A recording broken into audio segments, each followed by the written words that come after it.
आज के common world में एक बहुत ही कॉमन समस्या है जो आपको अनकॉमन बना देती है। वो समस्या का नाम है गिल्ट। कई बार डिप्रेशन में गिल्ट आता है और कई बार गिल्ट आपको डिप्रेशन के अंदर लेके चला जाता है और आपको पता भी नहीं चलता है। ये धीरे धीरे आपकी ज़िंदगी में आता है और छोटी सी कोई एक समस्या गिल्ट के थ्रू आप जब उसको रिफ्लेक्ट करते हैं तो कहीं ना कहीं आपके वो बड़ा एक रूप धारण कर लेती है। तो मैं आपको कुछ ऐसे टिप्स दे रहा हूँ जो कहीं ना कहीं आपको एक्टिवली आपको हेल्प करेगी आपको अपने गिल्ट और आपके नेगेटिव थॉट से निकलने के लिए। तो चलिए पहले समझते हैं कि गिल्ट है क्या। देखिए, गिल्ट कई बार होता है एक परसेप्शन बन जाता है जब इंसान कोई ऐसे पर्सनल वैल्यूज़ को वॉयलेट करता है, या यूँ कह सकते हैं वॉयलेशन ऑफ पर्सनल वैल्यूज़, या किसी सोशल नॉर्म्स को आप उसके खिलाफ जाके कोई काम करते हैं। तो it's very crucial to identify the specific action और चॉइसेस विच कॉजिंग गिल्ट। तो सबसे पहले उसको एक्नॉलेज करेंगे कि एग्जैक्टली ये है क्या। तो चलिए, जो सबसे पहला स्टेप है अपने गिल्ट को ओवरकम करने के लिए वो है सेल्फ रिफ्लेक्शन। सबसे पहले क्या करेंगे, आप समय निकालेंगे, take a time to reflect on the reason behind your guilt. उस गिल्ट के पीछे का रीज़न क्या है।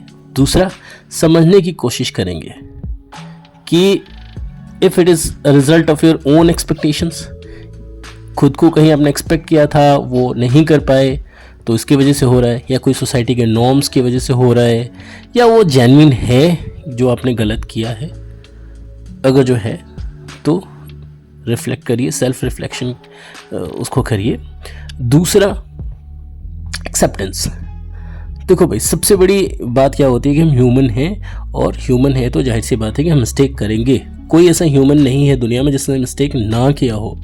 तो सबसे पहले ही एक्नॉलेज करिए कि हर कोई मिस्टेक कर सकता है, आप भी उसी हर एक में से एक हैं, और it's a part of a human being. इसी का एक और पार्ट है, अपने गिल्ट को समझने की कोशिश करिए। एक understand that guilt is a signal of a change. उसी गिल्ट को आप चेंज ला सकते हैं उस गिल्ट के थ्रू अपने लाइफ में। लेकिन एक चीज़ याद रखिए, एक परमानेंट चेंज नहीं होता कभी। एक टाइम के बाद चीज़ें आप बदलते हुए देखेंगे।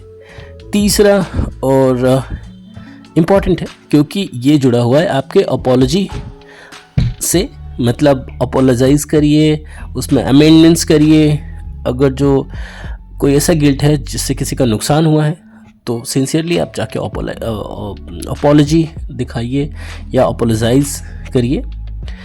और उसके लिए ना मन में मत सोचिए, उसके लिए एक्चुअल में एक्शन लीजिए। टेक टेंजिबल स्टेप्स, ताकि उस सिचुएशन को आप करेक्ट कर पाएँ, खुद के लिए और सामने वाले के लिए भी। कहते हैं ना कि गलती से ही इंसान सीखता है, और जब सीखता है तो ग्रो करता है। अगला हमारा टिप्स भी यही है कि लर्न एंड ग्रो। सीखिए अपनी गलतियों से, अपने एक्सपीरियंस को यूज़ करिए उसको अपॉर्चुनिटी की तरह, जो कि हेल्प करेगी आपके पर्सनल ग्रोथ में। और आइडेंटिफाई करिए क्या लेसन आपने सीखा है, क्या आपने कमिटमेंट्स लिए हैं, ताकि आप अपने लाइफ में पॉजिटिवली मूव कर सकें। देखिए, सबसे बड़ा क्षमा क्या होता है, कहीं पे कोटेशन लिखा था कि सबसे बड़ा क्षमा वो होता है इंसान जहाँ पे खुद को वो क्षमा करता है। तो ये 5वां टिप्स है, फॉरगिव योरसेल्फ। सबसे पहले बात समझ लीजिए कि क्षमा करना पर्सनल वेलबींग के लिए बहुत ज़रूरी है। खुद को माफ़ कर दीजिए।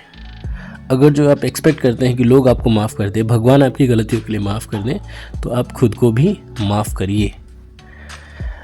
फोकस करिए अपने प्रेजेंट पे, फ्यूचर पे बिल्कुल भी नहीं। और ड्वेल करने से अच्छा है पास्ट और फ्यूचर के मिस्टेक से बेटर कि आप प्रेजेंट में रहिए। देखिए, सपोर्ट सबको चाहिए, है ना। तो हमारा 6th भी जो टिप्स है वो सीक सपोर्ट से है। Talk to your friends, family, जैसे हमेशा कहता हूँ, अपने मेंटल हेल्थ प्रोफेशनल, जो भी आपकी फीलिंग है उनसे ज़रूर आप शेयर करिए, जिसको आप ट्रस्ट करते हैं उससे। जो आपको लगता है कि आपकी बातों को कॉन्फिडेंशियल रखेगा। सबसे बड़ी बात क्या होती है कि जब अपने थॉट्स को आप शेयर करते हैं तो एक आपको पर्सपेक्टिव बिल्डअप होता है, आपको एक इमोशनल सपोर्ट मिलता है, एक साइकोलॉजिकल सपोर्ट मिलता है। तो सपोर्ट ज़रूरी है। सातवां, और ये भी एक इम्पॉर्टेंट पहलू है, पॉजिटिव अफर्मेशंस। देखिए, जब कोई भी आपके दिमाग में नेगेटिव थॉट्स आने लगे, आपको लगे कि ये आपको चीज़ें परेशान कर रही है, तो पॉजिटिव अफर्मेशंस के थ्रू आप इसको डील कर सकते हैं। जैसे मैं हमेशा लोगों से कहता हूँ कि इज़ दिस थॉट और behaviour helping you to achieve your goal. अब जो भी आपका गोल है, अगर जो वो गोल को अचीव करने में हेल्प नहीं मिल रही है तो फिर उसके बारे में हम नहीं सोचेंगे। अपने आप को याद दिलाइए जो आपने प्रोग्रेस किया है, अपने जो स्ट्रेंथ है उसके बारे में। और 8, माइंडफुलनेस और मेडिटेशन से जुड़ा हुआ है। लाइफ में बैलेंस करने के लिए बहुत ज़रूरी है कि आप माइंडफुल रहें, प्रेजेंट में रहें, फिर अगेन वहीं पास्ट और फ्यूचर में ड्वेल ना करें और प्रेजेंट ओरिएंटेड रहें। मेडिटेशन करना बहुत ज़रूरी है क्योंकि आपके माइंड को काम करता है और सेल्फ कंपैशन भी डेवलप करता है। 9th, and this is also very important, self realistic expectations. देखिए, कई बार क्या होता है ना कि अनरियलिस्टिक एक्सपेक्टेशंस हम पाल लेते हैं और बाद में हमें जाकर के गिल्ट होता है कि मैंने ऐसा सोचा था कि मैं ये करूँगा, 10 दिन के अंदर मुझे गोल अचीव कर लेना है, या मैं 90% लेके आऊँगा। तो इस तरह के जब अनरियलिस्टिक गोल एक्सपेक्टेशंस आप सेट करते हैं तो कई बार उसको भी गिल्ट आपको होता है। तो रियलिस्टिक रहिए, अंडरस्टैंड करिए, परफेक्शन की तरफ मत जाइए। मिस्टेक्स हमारे लाइफ का एक हिस्सा है, पार्ट है, हमारी जर्नी का एक हिस्सा है। हर इंसान मिस्टेक करके ही सीखता है। तो 9th क्या था, set realistic expectations. And 10th, and it is also very important क्योंकि ये जुड़ा है हमारे सेल्फ केयर से।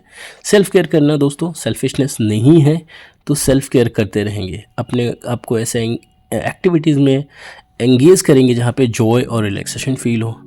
प्रायोरिटाइज़ करेंगे अपने सेल्फ केयर को, मेंटेन रखेंगे अपने इमोशनल और मेंटल वेल बीइंग को।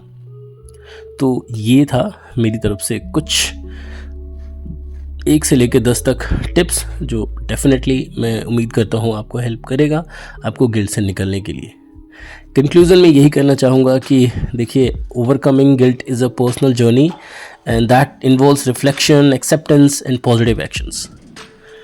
अपने मिस्टेक से लर्न करने के लिए how, by learning from your mistakes, seeking support and practising self compassion.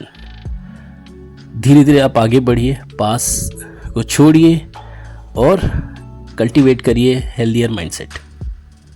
आज के लिए इतना ही। मेरा नाम है डॉक्टर लक्ष्मण, मैं हूँ आपका अपना मनोचिकित्सक। आपको भी अगर जो कोई साइकोलॉजिकल सपोर्ट की ज़रूरत है तो मुझे आप ढूंढ सकते हैं www.changingminds.in पे या मेरे नाम से ऑन गूगल। थैंक यू, नमस्कार। फिर मिलेंगे एक नए एपिसोड में नए तरीके के वीडियो के साथ। नमस्कार।